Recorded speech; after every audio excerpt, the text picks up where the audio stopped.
Famous story channel में आपका स्वागत है। आइए आज हम आपको सुनाते हैं मोहन राकेश की कहानी गिरगिट का सपना। एक गिरगिट था, अच्छा मोटा ताजा, काफी हरे जंगल में रहता था। रहने के लिए घने पेड़ के नीचे अच्छी सी जगह बना रखी थी उसने। खाने पीने की कोई तकलीफ नहीं थी, आसपास जीव जंतु बहुत मिल जाते थे, फिर भी वो उदास रहता था। उसका ख्याल था कि इसे कुछ और होना चाहिए था, और हर चीज हर जीव का अपना एक रंग था, पर उसका अपना कोई रंग था ही नहीं। थोड़ी देर पहले नीले थे, अब हरे हो गए, हरे से बैंगनी, बैंगनी से कत्थई, कत्थई से स्याह। यह भी कोई जिंदगी थी? यह ठीक था कि इससे बचाव बहुत होता था। हर देखने वाले को धोखा दिया जा सकता था, खतरे के वक्त जान बचाई जा सकती थी, शिकार की सुविधा भी इसी से थी। पर यह भी क्या कि अपनी कोई एक पहचान ही नहीं।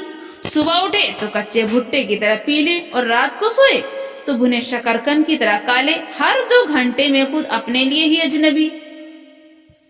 उसे अपने सिवा हर एक से ईर्ष्या होती थी। पास की बिल में एक सांप था, ऐसा बढ़िया लहरिया था उसकी खाल पर कि देखकर मजा आ जाता था। आसपास के सब चूहे चमगादड़ उससे खौफ खाते थे। वो खुद भी उसे देखते ही दुम दबाकर भागता था। यह मिट्टी के रंग में मिट्टी होकर पड़ रहता था। उसका ज्यादातर मन यही करता था कि वो गिरगिट ना होकर सांप होता तो कितना अच्छा था। जब मन आया पेट के बल रेंग लिए, जब मन आया कुंडली मारी और फन उठाकर सीधे हो गए। एक रात जब वो सोया तो उसे ठीक से नींद नहीं आई। 2-4 कीड़े ज्यादा निगल लेने से बदहजमी हो गई थी। नींद लाने के लिए वो कई तरह से सीधा उल्टा हुआ, पर नींद नहीं आई। आंखों को धोखा देने के लिए उसने रंग भी कई बदल लिए, पर कोई फायदा नहीं हुआ। हल्की सी ऊँघ आती, पर फिर वही बेचैनी। आखिर वो पास की झाड़ी में जाकर नींद लाने की एक पत्ती निकल आया। उस पत्ती की सिफारिश उसके एक और गिरगिट दोस्त ने की थी। पत्ती खाने की देर थी कि उसका सिर भारी होने लगा। लगने लगा कि उसका शरीर जमीन के अंदर धंसता जा रहा है। थोड़ी ही देर में उसे महसूस हुआ जैसे किसी ने उसे जिंदा जमीन में गाड़ दिया हो। वो बहुत घबराया। या उसने क्या किया कि दूसरे गिरगिट के कहने में आकर ख्वाह पत्ती खा ली। अब अगर वो जिंदगी भर जमीन के अंदर ही दफन रहा तो? वो अपने को झटक कर बाहर निकलने के लिए जोर लगाने लगा। पहले तो उसे कामयाबी हासिल नहीं हुई, पर फिर लगा कि ऊपर जमीन पोली हो गई है और वो बाहर निकल आया है। ज्यों ही उसका सिर बाहर निकला और वो बाहर की हवा अंदर गई, उसने एक और ही अजूबा देखा। उसका सिर गिरगिट के सिर जैसा न होकर सांप के सिर जैसा था। वो पूरा जमीन से बाहर आ गया, पर सांप की तरह बल खाकर चलता हुआ। अपने शरीर पर नजर डाली तो वही लहरिया नजर आया जो उसे पास वाले सांप के बदन पर था। उसने कुंडली मारने की कोशिश की तो कुंडली लग गई। फन उठाना चाहा तो फन उठ गया। वो हैरान भी हुआ और खुश भी। उसकी कामना पूरी हो गई थी, वो सांप बन गया था। सांप बने हुए उसने आसपास के माहौल को देखा। सब चूहे चमगादड़ उससे खौफ खाए हुए थे। यहाँ तक कि सामने का पेड़ का गिरगिट भी डर के मारे जल्दी जल्दी रंग बदल रहा था। वो रेंगता वो उस इलाके से दूसरे इलाके की तरफ बढ़ गया। नीचे से जो पत्थर कांटे चुभे उनकी उसने परवाह नहीं की। नया नया सांप बना था। इन सब चीजों को नजरअंदाज किया जा सकता था, पर थोड़ी दूर जाते जाते सामने से एक नेवला उसे दबोचने के लिए लपका, तो उसने सतर्क होकर फन उठा लिया। उस नेवले की शायद पड़ोस के सांप से पुरानी लड़ाई थी। सांप बने गिरगिट का मन हुआ कि वो जल्दी से रंग बदल ले, पर अब रंग कैसे बदल सकता था? अपनी लहरिया खाल की सारी खूबसूरती उस वक्त उसे एक शिकंजी की तरह लगी। नेवला फुदकता हुआ बहुत पास आ गया था। उसकी आंखें एक चुनौती के साथ चमक रही थीं। गिरगिट आखिर था तो गिरगिट ही। वो सामना करने की जगह एक पेड़ के पीछे जा छिपा। उसकी आंखों में नेवले का रंग और आकार बसा था। कितना अच्छा होता अगर वो सांप न बनकर नेवला बन गया होता। तभी उसका सिर फिर भारी होने लगा। नींद की पत्ती अपना रंग दिखा रही थी। थोड़ी देर में उसने पाया कि जिस्म में हवा भर जाने से वो काफी फूल गया है। ऊपर तो गर्दन निकल आई और पीछे को झबरैली पूंछ। जब वो अपने को झटक कर आगे बढ़ा तो लहरिया सांप एक नेवले में बदल चुका था। उसने आसपास नजर दौड़ाना शुरू किया कि अब कोई सांप नजर आए तो उसे वो लपक ले, पर सांप वहां कोई था ही नहीं। कोई सांप निकल कर आए, इसके लिए उसने ऐसे ही उछलना कूदना शुरू किया।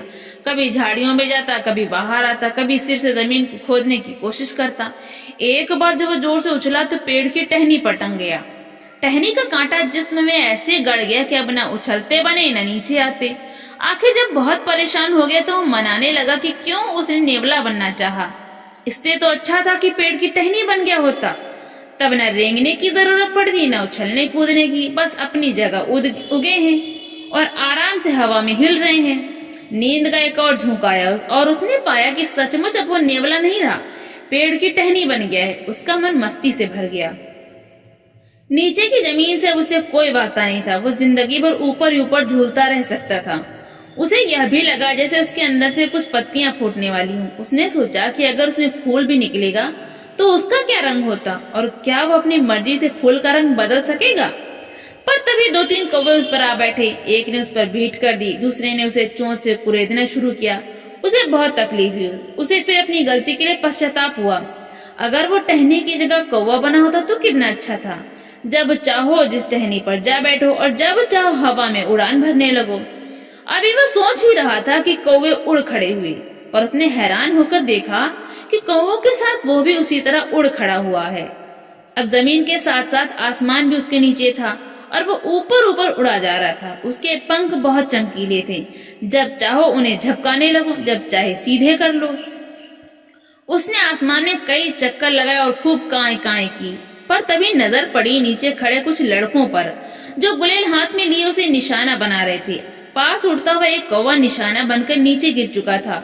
उसने डर कर आंखें मूंद ली। मन ही मन सोचा कि कितना अच्छा होता अगर वो कौवा ना बनकर गिरगिट ही बना रहता। पर जब काफी देर बाद भी गुलेल का पत्थर उसे नहीं लगा तो उसने आंखें खोल ली। वो अपनी उसी जगह पर था जहां सोया था। पंख वंख अब गायब हो गए थे और वो वही गिरगिट का गिरगिट था। वही चूहे चमगादड़ आसपास मंडरा रहे थे और सांप अपने बिल से बाहर आ रहा था। उसने जल्दी से रंग बदला और दौड़कर उस गिरगिट की तलाश में हो लिया जिसने उसे नीम की पत्ती खाने की सलाह दी थी। मन में शुक्र भी मनाया कि अच्छा है वो गिरगिट की जगह और कुछ नहीं हुआ, वरना उसे कैसे गलत सलाह देने वाले को गिरगिट को गिरगिटी भाषा में मजा चखा पाता। तो दोस्तों, आपको ये कहानी कैसी लगी? लाइक करें, ज्यादा से ज्यादा शेयर करें और कमेंट करके हमें जरूर बताएं। और इसी तरह की हिंदी साहित्य की कहानी सुनने के लिए हमारे चैनल को सब्सक्राइब करना बिल्कुल भी ना भूलें।